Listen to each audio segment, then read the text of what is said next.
وقت کا کام ہے گزرنا، سو وہ گزر رہا تھا بنا رکے اور بنا کسی انتظار کے۔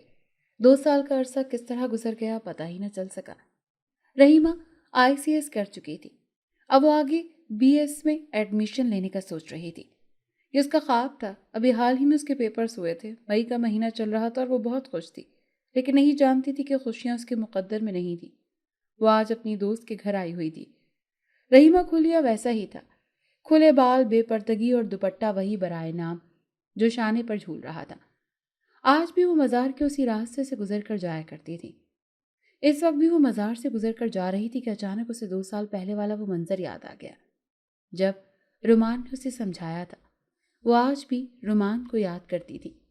پتہ نہیں وہ کون تھا لڑکا جو میرے لیے فرشتہ بن کر آیا تھا، یا وہ فرشتہ ہی ہوگا جسے اللہ تعالیٰ نے میرے لیے بھیجا تھا۔ وہ مسکرا کر سوچنے لگی اور گھر کی طرف بڑھ گئی۔ وہ آفس سے واپس گھر آ چکا تھا۔ اپنے والد کی وفات کے بعد ان کا سارا بزنس وہی سنبھال رہا تھا۔ گھر آیا تو اس کی ماں نے اسے پانی پیش کیا۔ اس کے آگے وہ اسے کھانا دینے کے لیے کچن میں چلی گئی۔ وہ فریش ہو کر آیا اور صوفے پر بیٹھ گیا۔ صوفے کی پشت پر سر رکھ کر اس نے اپنی آنکھیں موند لی۔ آج بھی میں اس راہ سے گزرتا ہوا آ رہا ہوں کہ شاید آپ سے ملاقات ہو جائے۔ میں یہ تک نہیں جانتا کہ آپ کہاں رہتی ہیں۔ آپ کے چہرے کے نقش بھی میری آنکھوں میں واضح نہیں۔ پتہ نہیں آپ کو دوبارہ دیکھ پاؤں گا یا نہیں۔ رحیمہ، آپ مجھے دوبارہ ملیں یا نہ ملیں، مجھے آپ کے نام کا سہارا ہی کافی ہے۔ وہ مسکراتے ہوئے سوچ رہا تھا۔ رحیمہ اس کے دل و دماغ میں بس سی گئی تھی۔ اس نے اسے ڈھونڈنے کی کافی کوشش کی تھی، لیکن وہ اسے تلاش نہ کر سکا۔ اب وہ اس کی تلاش میں نہیں جاتا تھا، کیونکہ وہ سمجھ رہا تھا کہ اس کی سعی بیکار ہے۔ ایک ہوا کے جھونکے کے پیچھے وہ خود کو مزید خوار نہیں کر سکتا تھا۔ رحیمہ سے ملاقات ایک ہوا کے جھونکے کی طرح ہی تو تھی، جو لمحوں میں ہی ختم ہو گئی تھی۔ لیکن نہ جانے اس لڑکی میں ایسا کیا تھا کہ وہ اس کے دماغ سے نکل ہی نہیں پائی تھی۔ مما، آپ کی طبیعت کیسی ہے؟ وہ گھر آئی تو اس نے ان سے پوچھا۔ کچھ دنوں سے ان کی طبیعت سنبھل نہیں رہی تھی۔ 2 بار انہوں نے دل میں درد کی شکایت کی تھی۔ جب ڈاکٹر کے پاس لے کر گئے تو انہوں نے بس پین کلر لکھ کر دے دی۔ کسی تشویشناک بات کا اظہار نہیں کیا تھا۔ نہیں ٹھیک بیٹا، درد بڑھتا ہی جا رہا ہے، نڈھال آواز کے ساتھ شہناز نے بتایا۔ وہ پریشان سی ہو گئی تھی۔ اس نے سوچا شاہنواز کو جا کر بتانا چاہیے تاکہ شہناز کو ڈاکٹر کے ہاں لے جایا جا سکے، لیکن اس سے پہلے کہ وہ ان کے کمرے میں جاتی شاہنواز عجلت میں سب کو بلانے لگے۔ کیا وہ پاپا، سب خیریت ہے؟ وہ صحن میں آ کر پوچھنے لگی۔ شاہنواز پریشان دکھائی دے رہے تھے۔ راہم، دکان پر شارٹ سرکٹ کی وجہ سے آگ لگ گئی ہے، ہمیں ابھی جانا ہوگا۔ شاہنواز کی بات سن کر وہ متفکر ہو کر انہیں دیکھنے لگی۔ راہم اور نہمان بھی شاہنواز کے ساتھ بھاگے تھے۔ وہ کمرے میں آ چکی تھی۔ شہناز بھی سب سن چکی تھی۔ اللہ کرے سب خیر ہو۔ انہوں نے اداسی سے دعا کی۔ ماما، میں آپ کو میڈیسن دیتی ہوں، آپ کا درد ٹھیک ہو جائے گا۔ بالکل، انشاءاللہ۔ اس نے جلدی سے دراز میں سے میڈیسن نکالی اور جگ میں سے پانی کا گلاس انڈیل کر شہناز کو دیا۔ وہ ایک ہی سانس میں گولی کے ساتھ پانی پی چکی تھی۔ تھوڑی دیر میں وہ سو گئی تھی جبکہ رحیمہ جاگ رہی تھی۔ وہ ان تینوں کا انتظار کر رہی تھی تاکہ وہ واپس آئیں تو ان سے دکان کی صورتحال معلوم ہو سکے۔ کمرے کی لائٹ جل رہی تھی۔ اس نے لائٹ بجھا دی تاکہ شہناز کے آرام میں خلل نہ پڑے۔ رحیمہ، وہاں پر کون ہے؟ شہناز نیند سے اٹھ کر رحیمہ سے پوچھنے لگی۔ ان کا اشارہ کمرے کی دروازے کی جانب تھا۔ رحیمہ نے انگلی کے تعاقب میں دیکھا۔ وہاں تو کوئی نہیں ہے مما، اس نے بتایا، لیکن شہناز مسلسل دروازے کو دیکھ رہی تھی۔ وہاں کھڑا ہے نا کوئی آدمی، وہ تمہاری طرف ہی دیکھ رہا ہے بار بار۔ جانتی ہو تم اسے؟ شہناز کی باتیں سن کر وہ تشویش میں مبتلا ہو گئی۔ بیڈ سے اتر کر وہ دروازے کے پاس آئی۔ ذہن بھی خالی تھا، کہیں کوئی بھی نہیں تھا۔ بے ساختہ رحیمہ کا دل بری طرح دھڑکا۔ وہ کھلے بالوں کے ساتھ دوپٹے کے بنا صحن میں گھوم رہی تھی۔ مما، آپ نے میڈیسن کھائی ہوئی ہے، اسی لیے غنودگی چھا رہی ہے آپ پر۔ میں نے چیک کیا ہے، یہاں پر کوئی بھی نہیں ہے، آپ سو جائیں، اس نے انہیں سمجھایا۔ تھوڑی ہی دیر میں شہناز سو چکی تھی۔ وقت گزارنے کے لیے رحیمہ نے اپنا فون اٹھا لیا اور گیم کھیلنے لگی۔ پہلے تو اس نے رحمان اور راہم کے نمبرز پر فون کیا تھا، لیکن ان کا فون وہ دونوں ہی نہیں اٹھا رہے تھے۔ 3 بجے وہ تینوں گھر واپس آ چکے تھے۔ شہناز تو سو رہی تھی لیکن رحیمہ جاگ رہی تھی۔ شاہ نواز کی زبانی اسے پتہ چلا کہ دکان کا سامان جل کر راکھ ہو چکا ہے۔ اہم پرزے بھی آگ کی زد میں آ کر کسی کام کے نہیں رہے۔ دکان میں کسٹمرز کا سامان بھی موجود تھا، وہ بھی بچ نہیں پایا۔ گھر میں پریشانی کا عالم تھا۔ کچھ دنوں میں حالات مزید بدتر ہو گئے۔